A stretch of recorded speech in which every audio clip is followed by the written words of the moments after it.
छोरो मान्छे घर प्रायः कमै हुन्छ नि त यस्तो बनाउने प्रायः छोरो मान्छेले चाहिँ प्रायः सजिलो तरिकाले बनाउनु खोज्छ नि त दाल भात तरकारीमा मासु टक्क बनायो भाटबाट खायो हिँड्यो नि त के होइन यो चाहिँ अचार स्पेसल हो बिग्री होइन कहाँ यस्तो आलु बिग्रिन्छ आलु बिग्रियो भने त पुरै फाल्नुपर्छ नि एउटा आलु बिग्रियो भने त नि खुर्सानी काँक्रो मुला यो चाहिँ गोबी यो गोबी छिन्ने पनि छ है गोबी जस्तो सानो पार्ने चिज के म हानिहाल्छु ल अनि यो चाहिँ आलु गाजर अमिलो समिलो सब चट्ट पाराले अचार बनाउनुपर्छ कस्तो हुन्छ फर्स्ट टाइम हो यहाँ आएर यत्रो महिना भयो आज फर्स्ट टाइम हो कि खान मन लाएर हो यति गर्दा गर्दा धेरै हुँदो रहेछ यो चाहिँ मिट मसला यो सब्जी मसला स्वाद भनेकै हातकै खाने यहाँ ओहो यो हो नि ओहो त्यो खाम लाग्दैन तिमीहरूलाई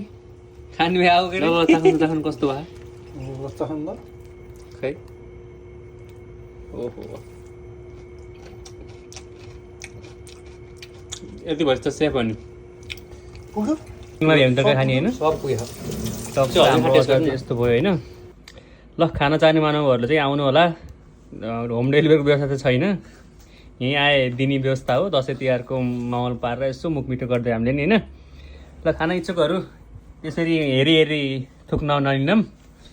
ल हामी यस्तै खाना चाहन्छ भने आउनुहोस् ल है त अब ल दसैँ भ्याइयो ह्याप्पी तिहार सबैमा